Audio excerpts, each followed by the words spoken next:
Welcome to the Grief Bully podcast. I am your host, J.Nicole. Thank you for joining our weekly discussion around grief, mental health, and your overall personal wellness.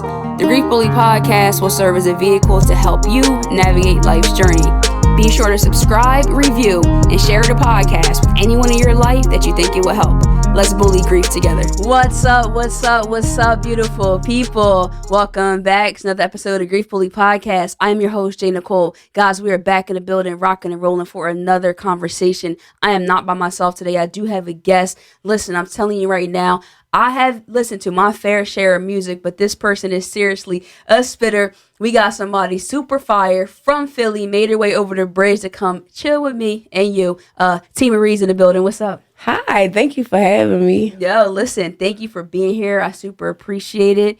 We connected recently. We're just working on something together, and we started talking about it. And one thing I remember that you said to me, and it's so funny that people talk about, you don't always remember what people say, but you remember how somebody made you feel. And I felt like your energy and your vibes just out the gate were dope. And then you were talking about just like the impact of the show and just believing that it's going to do amazing things. And not because it has anything to do with me, guys, but just because of the subject matter. So then when you told me that you wanted to come on, I'm like, okay, that's like my vision, my goal, and most importantly, my prayer is that we can continue to have more and more conversations just around everybody's individual experience. Because what life, loss, grief, love, all of that means to me, it's going to mean something totally different to you. Absolutely. And everybody else. So, I mean, what made you want to have that bravery to come just sit and talk about this kind of conversation? First of all, I love what the show represents in general. Like, to me, it represents a safe space. Everything is so fast-paced in the world right now, and I think people lose track of how healthy and how necessary it is to unpack things, to process things, to go through them rather than going around them. And I think that we don't have many. The internet is a very harsh place. There aren't really many safe spaces to grieve out loud. And I think that what the Grief Bully podcast represents is like a healthy place to have conversations. Yeah, no, thank you for that. And I appreciate it. And some of the things that you just said right there, a lot of it was the internal experience, like you said. So for people to be able to process things in a healthy space, to move through it, not go around it, and most importantly, to unpack it. So we all go through stuff. Everybody does. Nobody is exempt from it. But one of the things that sometimes I think we get confused is that loss or grief, if you will, means just like death or like somebody died. It doesn't necessarily always mean that. But one of my biggest missions was to make it more specifically about death, only because at the time that was the thing that was challenging me the most, was losing some of the people that I love the most, and then not feeling like there was enough conversation around it. It was just like, maybe everybody doesn't know what to do now. Like, it wasn't like people were saying, I don't want to talk about it to you. It was just like no one was really talking about it. What has your experience been like around that, when and if you've lost people that you love? You know what's so crazy? You literally just introduced me to an entire new way of thinking about it, because I literally, and maybe that's a little bit selfish of me, but I used to internalize it. So rather than taking that approach that you just said, where it's like, well, maybe they don't even have the tools that you know what I mean? And it's like, that in itself just humbled me just now, because especially when you're a kid or you're growing up and you learning how to process your emotions, you're just under the assumption that people don't care, you know, that, and it's easy to feel like that, or it's easy to feel forgotten about, or it's easy to feel isolated when you're going through your things, and people may not necessarily know that you're going through them or know how to approach the idea of helping you get through them. So you just kind of humble me kind of in this, because it's like, now that I am an adult and I realize there's still tools that I'm trying to find myself, maybe we don't all always have the answers or know how to get through things. No, for real. Was there something in your life that you would have wished or hoped, looking back as a kid, just because you mentioned childhood, someone would have been able to be like that refuge or that open safe space to hear your experience, that maybe in the time you felt like they didn't care, but maybe that conversation or a conversation would have helped. I 100% believe so. Or even just feeling seen as a child or feeling understood, I think would have helped a lot. That's deep. Yeah, Feeling seen. yeah, and I think that like with us talking about grief, looking and feeling differently for everybody, I do think that it came a time where I grieved or I had to begin the grieving process of the parts of me or the parts of the child me that was not protected. And it's like coming into an adult, you can't stay stagnant, you can't stay there. So I think that the next step was grieving who wasn't protected, or like I don't know if I'm wording that correctly. No. But You, if I'm, let me just do this because I always like to try to say, if I'm hearing you correctly, because I yes, could be not right. So like if I'm that. hearing you correctly, there's a part of you that you had to grieve, perhaps the child in you, and then having to understand that that part or person wasn't protected, and so then therefore you're not that person, and now to try not to carry that with you as an adult. I think if I could offer this and something that I've been learning too, just through the conversations I've had with other people here, it's hard. It's hard even at 38. I'm 38 years old. Even at that point to shake and separate the feelings that that kid experienced, because Yeah, we're still that person, yeah, right? So like even if part of that person died, or not literally, but you know what I mean, like had to be yeah, grieved, we're still part of us, the experience. yeah. And I think I'm so proudful that it's like I take pride in being okay, but it's like no, it's like it's okay to address um what may have broken you at one point in time Ooh. in order to like become whole again. Because we're not going to be able to relive our childhood, but we can, I guess, be who we needed as a child, if that makes sense. That makes a lot of sense, but that was powerful because you talked about pride. And I'm telling you right now, I know as people listening, myself included, our pride, most certainly could stand in the way of a lot of our healing, because I think our pride and also shame, for whatever reason, silences us. Mm, absolutely. Especially women, especially black women.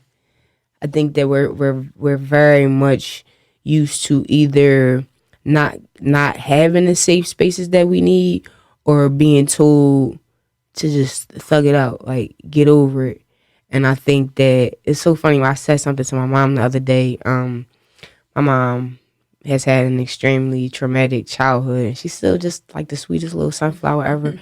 And I asked her the other day something pertaining to her relationship with her mom, and it was something along the lines of, did she ever address it directly with my grandmama or something like that? And it was funny because she was like, I had stuff to do. I didn't have time to like, and I start cracking up. But it was like, that's a real reality that like, we deal with. It's like sometimes people feel like that's a luxury to even be able to grieve or to be able to like deal with trauma. Like, I don't got no time. Luxury? Yeah, Did you hear that? That's a wild. I'm It's telling you, it's the first time I crazy. ever heard that, but that is crazy. It's That's a crazy, dope, deep, everything statement. A luxury to be able to have time to grieve. Yeah. Imagine though, like because even this, when my dad died, I only had three bereavement days. So Wow. 3 for a parent. I'm not talking about, and again, I still don't think that the bereavement days should be based on the closeness of, the title of the person, because I could have a best friend that I'm closer to than my mom. Absolutely. And then but you're not getting those days to grieve. So even that, it was like, okay, you get 3 days.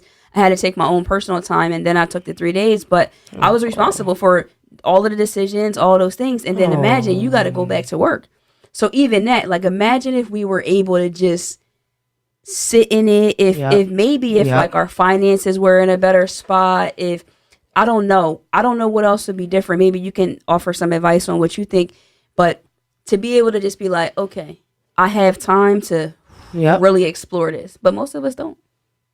And I think that's a heartbreaking concept because, and I can't lie, we use it to our strength, like knowing how to still maneuver while we're going through things.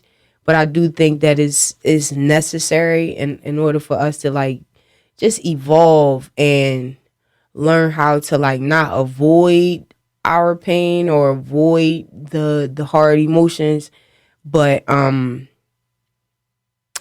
this might be a little bit off topic, but nothing's off topic. We're here to have an open discussion. I'm glad. So go for it. I genuinely believe that, and this takes me back to this particular platform. I love what your platform represents because the internet has created this place where it's like it's very insensitive and people don't really practice empathy on certain platforms and things like that.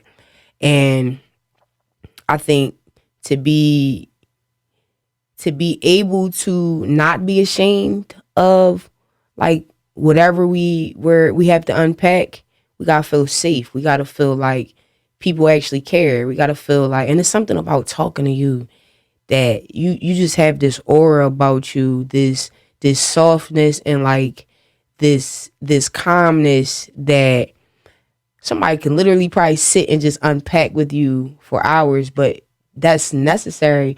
If somebody's not safe, you like subconsciously all are going to automatically retreat back to what you know or your defense mechanisms or nobody cares anyway. So let me it's like, nah. So I keep saying it, but I love this platform and I want to see more of it, you know? No, I appreciate that. Thank you. Far too kind. I appreciate it. I mean, I think it's super important because sometimes you could think, what do these conversations matter? Like, okay, for example, whatever we talk about here today, there's still going to be something else. The other shoe is always going to fall. So no matter, even if somebody dies, somebody else is going to die. So like, no matter what you go through, somebody else is going to get locked up. Something's going to happen when it comes to like just trauma in your life and what you go through. So it can sometimes feel self-defeating. Like, what is the point? Why are we talking about this? It's not going to really change.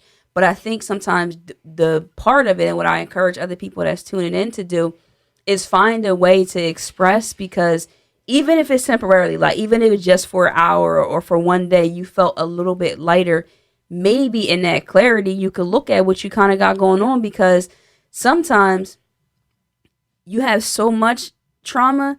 It's just like if you're like a hoarder or something, and you're in it for so long, you don't even recognize that this is an issue until someone else points it out. 1000%. So even with our trauma, some of us is calling our trauma personality traits. Ooh, she just ate some of us up. I'm just saying, it's just who I am. This is just what it is. But like, does it have to be? Like, are you settling there? Are you challenging yourself to say, hey, I need to get better in this area? Or maybe like my mom for a lot of times would always say, like, I'm more like, I don't want to say like aggressive, but I'm more just like frank, just saying things, maybe with not as much of a filter at times. And I was not realizing that could be hurtful to people, because they're coming to you for more so like comfort and not necessarily a solution. I'm very solution driven. So sometimes I'm just like this, but a person is like, so instead of me just saying, it's just who I am, it's like, well, what does that have to do with? Well, as I start to peel things back, a lot of codependency stuff, a lot of me really wanting to control your happiness, me really wanting to see you happy. So it's more uncomfortable for me to hear you like drowning or going through something. I just immediately want you to be able to see the light and see how you can solve this. But sometimes people just need you to shut up, you know? And I had to learn that. Wow. At first, I was offended a couple times. Now, I'm not going to act like I was like, you know what, Mom? Thank you so much for pointing out that flaw in my personality. It's like, yeah, I should probably look at that. And so now what I do is ask people, like, is this a vent session or you need a solution? I love that. I love that. And just ask. I love that. And I think also to go hand in hand with that is we gotta be more intentional about what it is that we need in the moment. When I was here with Andre, he asked me a question. He asked me what I needed. It was such a simple question. And I was like, kind of like, tiptoeing around it. But he was like, you're never going to get what you need if you don't know how to ask directly for what you need. And to go back to what you just said, I love that you are now leaving room and leaving space to ask people what it is that you need from me in this moment rather than giving you what I think you need. What do you need? And I think on the other side of that, people have to be more intentional about unpacking their stuff so that when you do pose that question, they can be direct and they can tell you what they might need in the moment. Jay, I know what I need to do. Right now I'm just struggling with the process of getting there, and I just need to vent. I just need to talk. Sometimes people need the advice, but they don't want to necessarily hear it in the moment. It's just like, but so yeah, I love the accountability, and I just think that both sides matter. Make sure you are dealing with your things and unpacking them and processing them, so that when God does bring you someone that can kind of like be with you through it, you know exactly what you need from them, so that you're not resentful that you wasn't able to get that from that particular interaction. Yeah, that's what's hurting you right now. I'm crying. A lot. No. I just had a moment this past week where I guess I'm struggling with knowing how to not dehumanize myself. I got a habit of wanting everything and everybody around me to be okay, even at my expense. And that's something that I'm in the process of breaking. And it's not the easiest habit to break because it comes from a genuine place. I genuinely, like to pour into people and love on people. And I think the reason that I brought up the childhood thing earlier is because like the more I unpack it, the more I realize how far back it goes, and it's requiring me to really, really like. It's almost like you pack up like a suitcase, like you going on a vacation, you just threw everything in the suitcase. You didn't really take the time out to organize it. You just needed to get everything in there, and then it's like, I need one small thing out of this suitcase, and because I didn't take the time to organize it properly, or I know what I put where, now I gotta take everything out of the suitcase just to find that one little thing, and it's probably all the way at the bottom.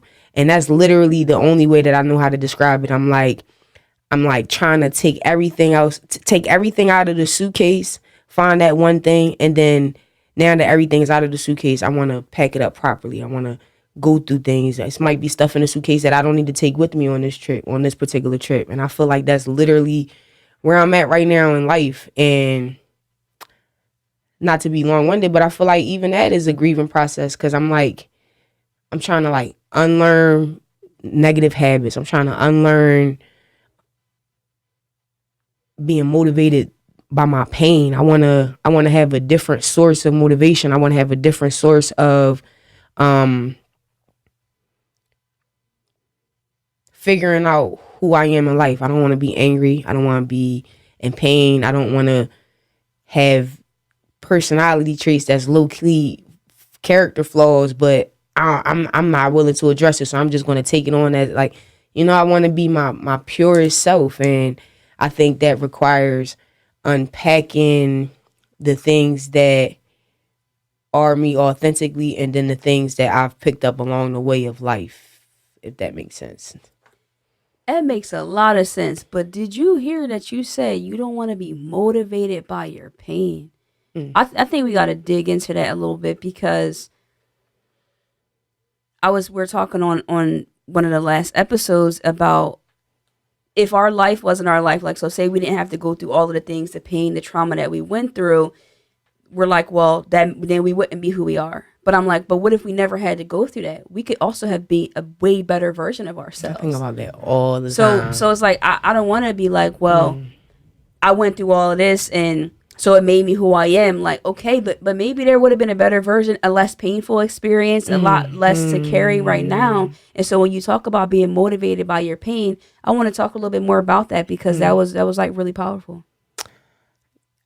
I think it took a long time for me to be able to admit that, to like stand in that, because you ate me up. Because I used to think it was one of my you ate me up. I used to think that was one of my, like, that's just me. Like, like I'm driven.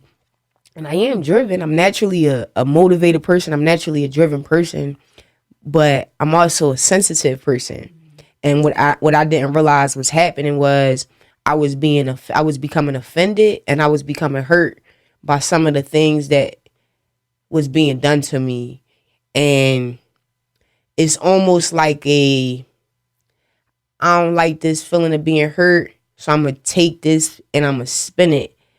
But it's like, before I knew it, I was doing that. Rather than dealing with it, I was just doing that. I was just trying to, X, Y, and Z happened. It made me feel like this, or it made me feel pain, or it made me feel hurt. I don't like feeling that feeling. So we're going to use that. We're going to, it's like, yeah, cool sometimes. Right, sometimes. But you can't do that with everything. Facts. Because you're not dealing with nothing. It's almost, you almost are becoming vengeful. You almost are becoming resentful, or more bitter version of yourself. Like, and I don't know, it just doesn't make sense overall. And I think that it's still something that I'm learning to be accountable for. To find, I'm a certified lover girl, so it's like, I embrace that, like, yeah, I have a harder exterior, but that is one of those things that I've developed through time. That's not who I am naturally. So that's where I'm at with trying to find a balance between who I came into this world as versus who the world has started to mold me to be. Woo. Now, do you think is it scary? Is it more scary, or is it more exciting to think about what it would be like to have that exterior broken down? So for you to be able to be more of who you feel you are internally, and have that exemplified, and allow us, the world, to share that part of you, is that more exciting or scary? Ooh, that's a great question. 'Cause both. It's exciting because it goes back to something that you said earlier. It's exciting because I know that the only thing that's waiting on the other side is the best version of ourselves. Quite literally. Like, you can quite literally, yeah, you're going to have to go through the hard parts, the uncomfortable parts. But quite literally, if you do the work, the only thing that's waiting for you on the other side is the best version of yourself, the more evolved version of yourself. It's terrifying because it is going to require you to embrace being uncomfortable. It is going to require you to deal with the things that you low-key been like putting off, or low-key been pretending is not there, because it's been allowing you to function all of this time. And my experience with depression, I have become terrified of allowing myself to fall into the rabbit hole. And I think that anybody who deals with severe depression understand what I mean.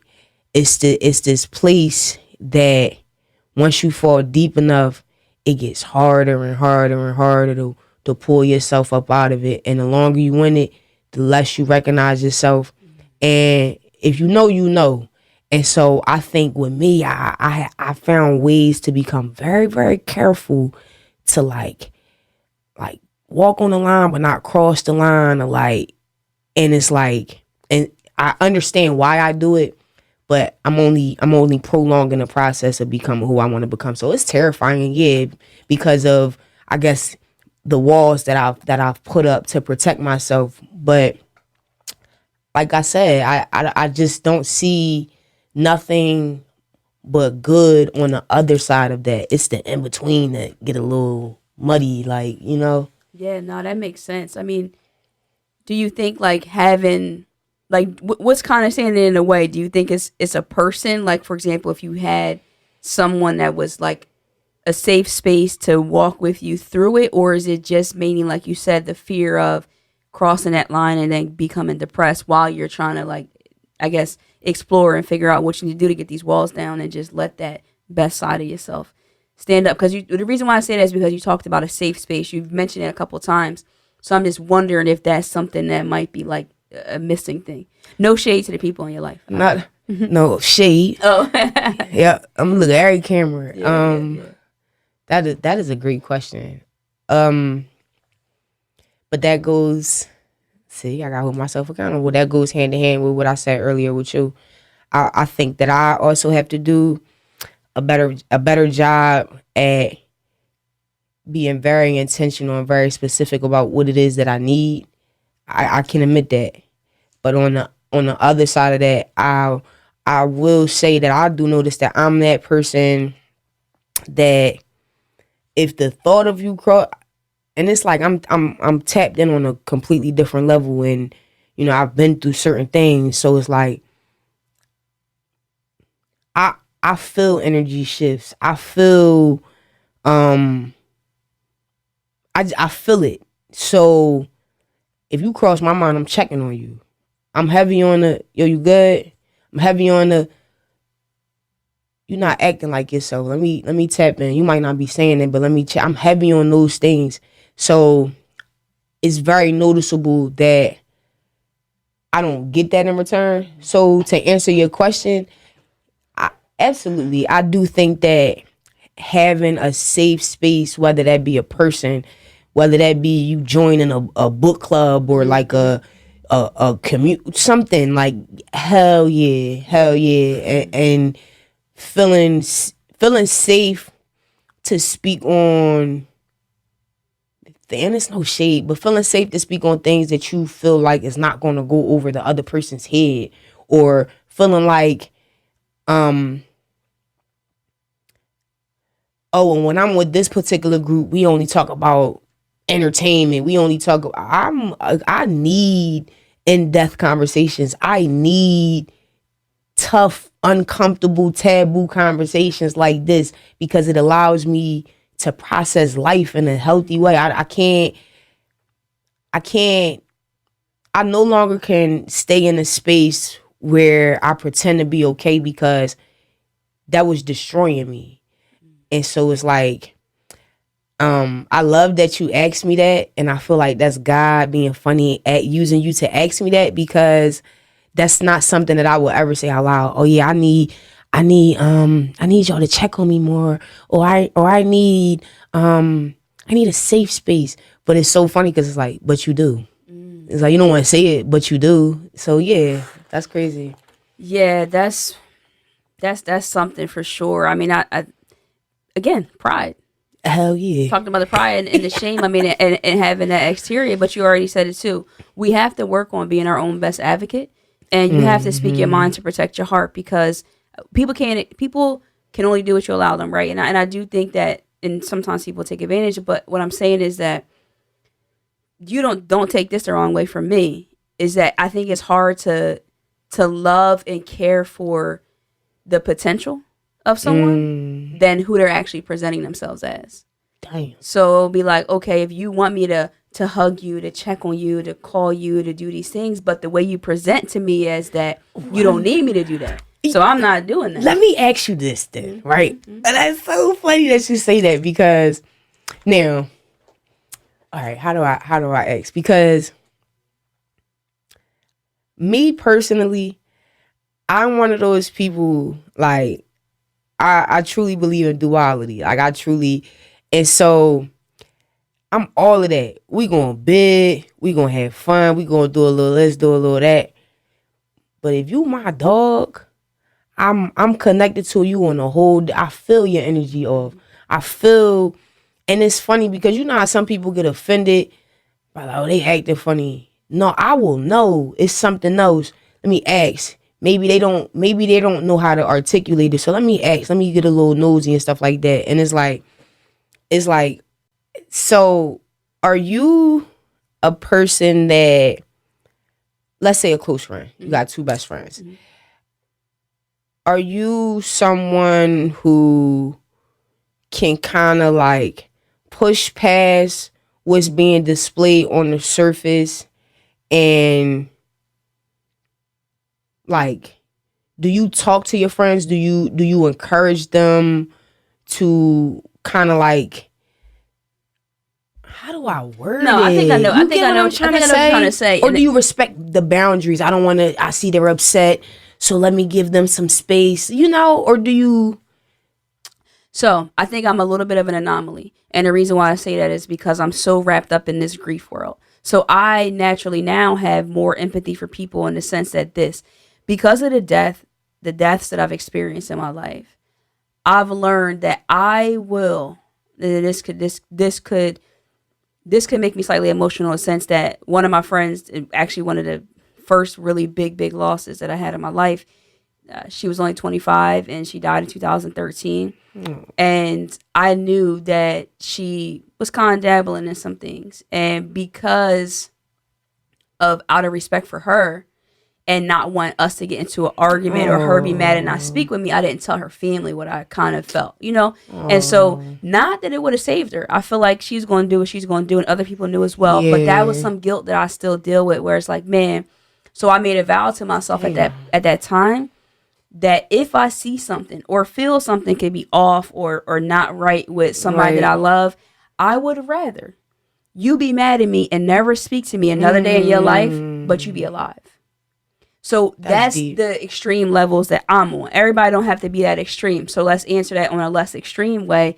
I'm the griefbully. So I'm going to bulldoze past that because I know that, and vice versa with my friends. Like just the other day, two of my best friends, they were both simultaneously not having the best days emotionally, just dealing with their own individual grief. And we're in a group chat. Aww. So they were talking about it all day and I was just on a move. So I really wasn't able to get into the conversation with them. Yeah. But then I FaceTimed them with my daughter and just tried to see what was going on. And we ended up just talking about different things. But my one friend, I can probably count on my hand the amount of times I've seen her cry.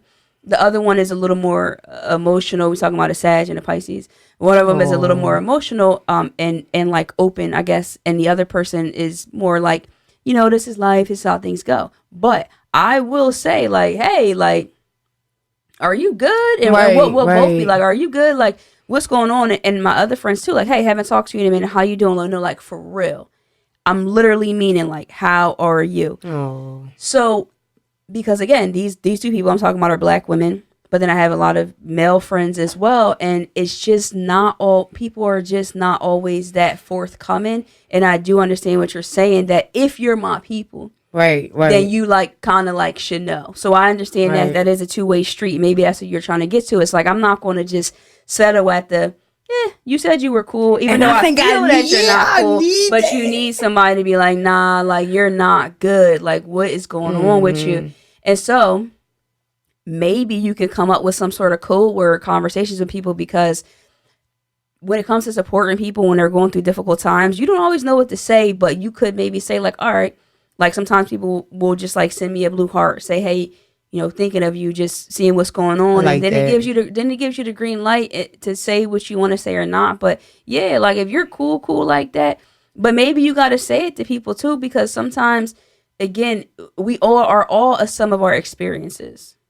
So if the person who you might want to dig deeper, if they don't do that with themselves, they most certainly probably aren't going to really like do that with you. Cause that is a word. Like if we just surface, we kick it, we chill, we laugh. This is cool. I'm comfortable in this zone. I'm uncomfortable to go there. So because what if I ask you something and now you download all this for real? It's just like when you in a store and you be like, hey, how you doing? I don't care. Nobody really cares. Like, do you care how Martha in aisle 7 is doing? Nah. You just like, what's up? How you doing? Cool. Now, if that person that you was like, hey, what's up? How you doing? Was like, you know what? to be honest, I'm having the worst day of my life. I just lost this. I got this. You would be like, bro, I didn't know. It was just a pleasantry. I wasn't really trying to do all that. You know what I mean? But that's the same thing with our people. It's like, you might not be able to, and this is something that we had to do too. Even in my marriage, like we say, like, hey, like, oh wait, hold on, are you in a place to? Can I download this That's on you? so healthy. Because you just think you can have a green light to talk to your closest people, and they might not be in a place to take on that right now. Like I just had to do that with my dad last week. I ain't gonna put his business out there, but it was too much. Yeah. And I literally, and it was so funny because prior to, I was in a great mood. And then my mom called me like, yeah, you need something like going on. And I lost it out of nowhere. I was like, Mom, I don't got the capacity for this right now. But it's true though, right? Like we don't, because I don't never want to paint a picture that we should all be these perfect humans and walk around caring so much about people and doing all that. Because the reality is we are so consumed with so much that we have going on. But I do think that those channels and lines of communication have to be open. Something that I do too is like, if I'll start to tell you something that's wrong with me, but I also will offer my own solution. So it didn't really give you time as a person that's listening to me to even offer help. Someone might be like, yo, bro, I'm not feeling that good today. I'm kind of down. Like, things got me going down. But you know what? Like, I'm going to be good because this, and this, and this. And then the person might just double tap and heart it. And you be like, dang, like, you don't even care. But it's like, no, you actually told them how this is going to get better. So what do they really need to say beyond that? Yo, that would. And then, you know, it's so crazy too. And then I think I'm such a sensitive human being. I try not to put myself, and I didn't realize that there are literally some people out there, and it's sometimes it's like an emotional disconnect. Sometimes it's just how they was raised. That's a big one though. Like it's some people that if you cry in front of them, it gets very awkward because they don't know. They don't know. Yo. They don't even cry. How am I supposed to be okay with you crying? This is weird. Like, what's wrong with you? That is a real thing. People be uncomfortable. And it's like, the sensitive side of me, I will be extremely offended by that. But it's like, no, they don't, that's not how they like. It's not how they do it. Yeah. Even talking about my daughter, like, we're so affectionate with her that I think if she was to just grow up straight from right now, nothing else happened in her life, she just all of a sudden became 17. I think she would be offended if people didn't hug her back, or if she said hi and like you didn't say hi back. But somebody who not like that could be like, man, I think she cute, but she weird. Like, she always want to hug. I don't want to hug her. I want to hold her hand. That's what crazy. I mean? So, but that's how she was raised. So it makes sense to her. But that's not how you were raised. So it's just like this. It's kind of like if you spoke Spanish and I speak Mandarin, and I'm just in here speaking like Chinese, like, you like, what? We cannot communicate. We're speaking two different languages. Like, your love language, your self-care language, like, those are individual. But if someone doesn't know that about you, and if you don't care to help them, educate them, because I do think to an extent we got to educate people on how to love us. Agreed. And how to care for us, right? Because I do think that taking that love language test, and it's so crazy that you think like, oh, these things is whatever, it's BS, but it makes sense. Like, I'm more of a words of affirmation person. Like, if someone never hugged me again a day in my life, it really wouldn't matter that much to me. But if you never said anything like, I'm proud of you, like, yo, you're dope, like, that's so cool that you did that, thank you for helping me, whatever, that means more to me than anything else. But I don't necessarily give love actually really like more affection than either. I'm a words of affirmation, but I'm also active service. I like to do things for people, but you might not care about that. So Facts. It's like if we're missing each other on everything, not just romantic relationships, platonic as well. I think in any interactions, if you're not really like studying kind of how a person moves, you could always be just missing each other in terms of communication. And I think that happens a lot. And to take this to another level, I think we're doing that within ourselves. So because like we don't know what we need. So it's like I don't know. I don't know. Like, I went to therapy the other day and I'm like, I need to know myself better. Oh, I'm 38. Why wouldn't I know why that doesn't feel that great? What would make me feel better? I don't know. Like, I don't know. So I can't really expect that from other people too much if I don't know as much as I'm well. guilty. So I think it is. Damn, I'm guilty. She eating me up today. Yo, I want you to come back, so don't feel like that. I'm But yeah, no, we guilty. talking because I mean I think like that's what I'm saying. The show when you talk about like grief, loss, even in the intro, it's like our overall personal wellness. It all is encompassing together, like how we show up in the world, what we demand of others. And this is the thing too. I want to get into that too because you are an artist, you do, and so your music, I'm sure, plays a role even in the pain, motivation, and just like lyrics and things that you say. And do you think is helped you or has hurt you more in terms of like being able to be who you really are? Like, what does your music give off in terms of how somebody would handle T. Marie? It's so funny. Early in my career, I used my music as a form of therapy, and I used to touch on my relationship with my pop a lot. Um, and again, I was still maturing, so my delivery was a lot more harsh, a lot more direct, a lot more disrespectful, to say the least. And my godfather, he said something to me one day, and let me just put this out there, I was completely offended because he didn't know this, but that was the only place I felt safe expressing myself. That was the only place I felt a sense of relief after I got that shit off. I don't know if I'm curse or not, but Try not to. okay, that was the first one. That was the last one. We're good. That was the only place that after I got it off my chest, I felt safe. And my godfather said something to me one day. Obviously, this is one of my dad friends, and he was like, you might want to be mindful of what you put out there in your music because once it's out there, it's out there. And I was also offended because you might want to be mindful of what you do to me rather than like telling me I should be mindful about what I'm putting in my. I was offended by it. It took some time as I matured to understand. I get what he's saying. You can say anything to anybody just by how you say it.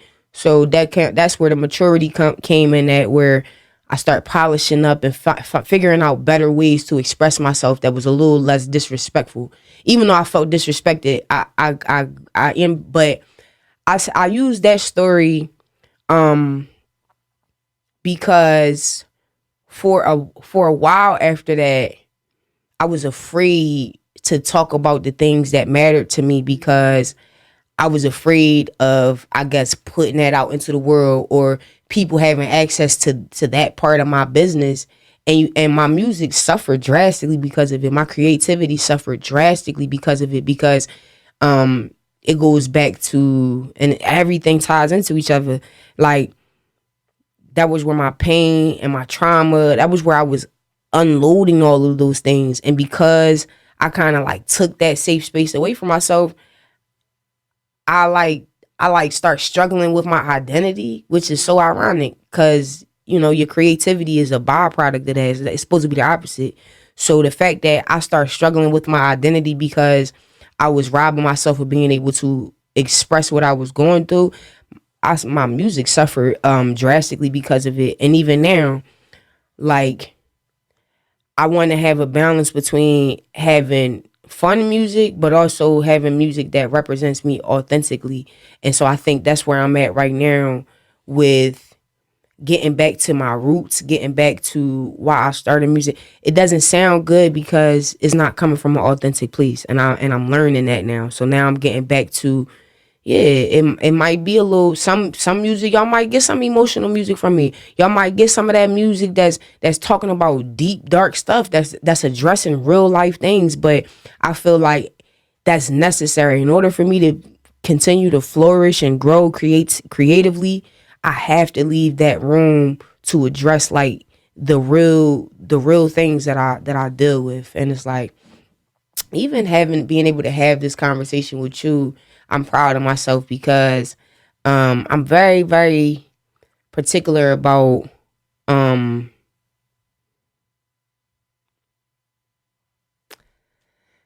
not giving people the tools to weaponize against me. Ooh. Whether that's emotionally, mentally, spiritually, I'm huge on that. You afraid of that? Like, does that happen often? am I afraid of that? I'm not afraid of it, but I'm cautious about intertwining my energy with the wrong type of people again, the wrong type of person again. I suffered greatly for that. And I almost even altered my own path trying to like stay attached to people and things that I had no business doing. And you lose yourself doing that. And most importantly, when you loving on somebody that's just kind of like just studying you, or they're just all of the things that you're loving on about them, and you know you pouring into them and things like that. You have some people that are literally just around you just to pick you apart, to see what your weaknesses are, to see if you really like that. And then when they see that you really like that, that's when they start resenting you. And it's a wicked game out here.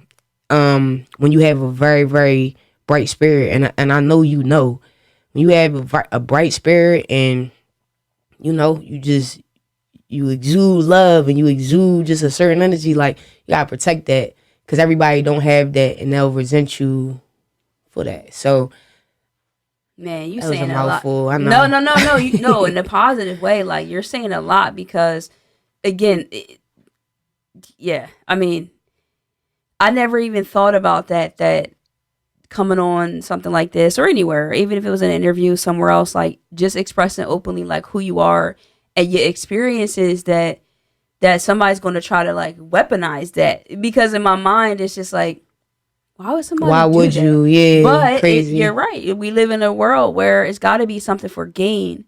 But to be around somebody and you are loving them, and you said they're studying you. Mm-hmm. I mean, obviously you're a lyricist, but a lot of the things that you said are like I want to just like write those things down, and when I'm re-listening to everything, because to feel like somebody is studying you to then only like utilize it against you. A lot of the things that you said earlier on in our conversation, now that you shared a lot more of this stuff, it all makes a lot more sense. I would be guarded too. I would be a little more like, because I don't really know your intention. And then it seems like apparently if you had a place where you're loving someone, then yeah, you did let your guard down to an extent. And if that didn't pan out correctly, or you felt like someone took advantage of that, then yeah, I would try to keep that close to my chest as well, and not really let somebody, get that part of me. But I would just encourage you to remember that you need that part of you.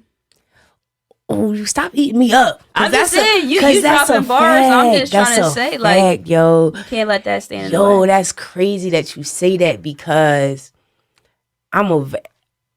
as crazy as it sounds, like, my pride has saved me a lot. Like, pride can be a negative thing in certain situations, but my pride has like saved me from like making the same mistake twice, or losing, like putting myself in a position to lose, or working against myself. Because what you just said is something that I look at it like this.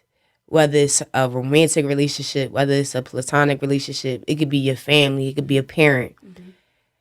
When you are dealing with a situation that was not serving you, that was affecting you negatively, etc., and you be burnt out. When you've had enough, you be burnt out, right?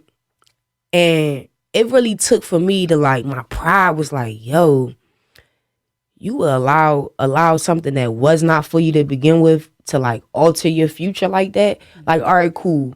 You wasted X amount of time doing something that you ain't had no business doing. Cool. All right, I understand you upset about it. But you will waste another 5 years like thinking about what you can't change. You will waste another 5 years like holding other people accountable that's probably sent here to serve you. You will waste another 5 years. That's you basically giving that old situation more of your time. I refuse to, like, that's just like getting out of a horrible relationship and you I give up on love. I wish I would give up on love, because are you crazy? Are you crazy? Like, rob myself of experiencing the good thing because of I had an experience with a bad thing. And I think that's where my pride be saving me at, because I refuse to allow myself to become jaded or just a shell of myself. And it's easier said than done, because that goes back to like, and it's funny that you said that. It's like hearing you talk now, everything that you said earlier makes sense. And I try not to like give off that, like, cause I know people be trying to figure me out, or I got this aggressive, like, it's just certain things that people be trying to like put two and two together. And unless I want you to know, you're not going to be able to put two and two together, because I don't look like what I've been through. But I don't know, man. I love this conversation though. I love this Listen, I conversation. This love is it crazy. too. And like as we start to wrap it up, like I'm super proud of you too, and thank you for coming on the show. I mean, one of the things that I always ask my guests, and I'm gonna ask you, is if you had to choose a color for your grief, what would it be and why? Wow. If I had to choose a color for my grief, it would be orange. I've never heard that one yet. It would be orange because I feel like, I don't feel like I was born with a broken heart, but I feel like I started going through things at such a young age, to the point where I didn't even necessarily really understand what I was going through. But I always have had a bright spirit, like, and that's one of my favorite things about myself. And because it's like, I don't look like the pain. I don't look like the hurt. I'm still going to shine. I'm still going to walk in the room and pour into people. I can be having the worst day ever, but everybody around me going to be in a good mood. And I'll even go out my way to not place myself around people if I can't pour into them. If you can't come around me feeling better, then I don't want you to be around me. I say orange because I feel like regardless of what, even at my worst days, even when I'm gone, like, my energy is so bright and just so vibrant. It's just like, even when it's sad, or even when it's low, or even when it's dark, like, it's still not gonna be that. Listen, ain't no better way to wrap up the conversation than that. And I agree. I think that was the thing. Like when you first came in and I talked to you on the phone, and remember, I was like, oh no, they said it's like a beat back. And we were laughing. And I was like, yo, I've never talked to her ever in my life. And we're just laughing. Like we go way back. And you was still the same way when you came here. And I was like, yo, she's got dope energy and a good vibe. And so like, thank you for coming and blessing us with your love and light. I don't take it lightly. And I super appreciate that. Let us know what you got going on, or where we could follow you, all that good stuff. Definitely. So first off, thank you so much for having me. I feel I need to get a therapist, because this felt really good. And I'm gonna tell you something. You have a gift that is going to make you so much money. And I know it's not about the money, but you have the ability to create a space and an energy for people that somebody will pay you millions for. Wow. You are very special. I appreciate the platform and the safe space. That's the word of the day. The safe space that you have created for just us and the community. I'm looking forward to seeing a lot more Black men come here to experience your energy and be able to open up and touch on things that they may not always feel comfortable touching on. So thank you very much for having me. I'm currently working on a tape. I'm finalizing the track list. I'm finalizing the name and the cover art and stuff like that. So I'm really, really looking forward to it. It should definitely be out before the middle of April. We got a couple visuals on the way. You can find me on everything. Official T Maria across all platforms: YouTube, TikTok, Instagram, etc., etc. Shout out to the Grief Bully. Thank you so much for having me. Definitely. And y'all gonna see it in everything, the show notes and all stuff like that. Make sure you're following. Make sure you connect. I'm telling you, she's fire. I'm not gonna put her on the spot and have her do nothing right now. But I mean, unless you want to. But it's up to you. You don't have to. You want to do something? All right. I listen. I wanted to hear something, but I didn't tell you ahead of time. So okay, you know what? So what I say? I could drown the whole city with the tears I shed. I used to down that Jack Daniels just to clear my head. I know damn well for sure that ain't what life felt like. I was a kid, had no idea that's what life felt like. I mean, who was I to run to?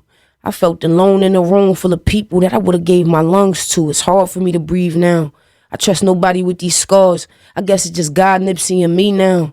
I guess it's time to be the best that I can be now. The real flex is I ain't run to get a rebound. The real flex is I ain't crash out. I guess your mouth wrote a check that you can't cash out. Cause I stand on business every time. How many times I let you cross the line? I had to see how far you gonna take it. Cause when I tip the scale, I'ma break it. Cause you was out here doing what you wanna do. But then you understood emotions when it comes to you. How you try to break me, all I did was love on you. Whether it was you at your best or the struggle you. How you try to take my heart on my chest. It was already cold, but it was still sun left. All the that I did was out of love for you. The funny part about it, you was the only one that fucked it up for you. And we was kids, I'll admit that. You had all the time in the world, dog. I cannot get that back. I played that real close to the vest. Even when she got physical and hope wasn't left, I stood tall. I was drowning in the pain and I was going under. Said I was losing who I was and you was doing numbers. Now that hitting you different. It hurt worse more. Losing the piece you missing. Shout out to the Grief Bully, man. T. Marie, Ghetto Baby Princess. Listen, Ghetto Baby Princess, T. Marie. Listen, I'm telling you, I was telling you in the beginning, she's a lyricist, powerful, amazing energy. She's going far, far. So, yeah, get in and tap in with her now. Follow her, official T. Marie, on everything. And guys, if you're not following me, what the heck you doing? Go follow me over on Instagram at I_am_J.Nicole. Guys, so next time, you already know. Love and light. Peace.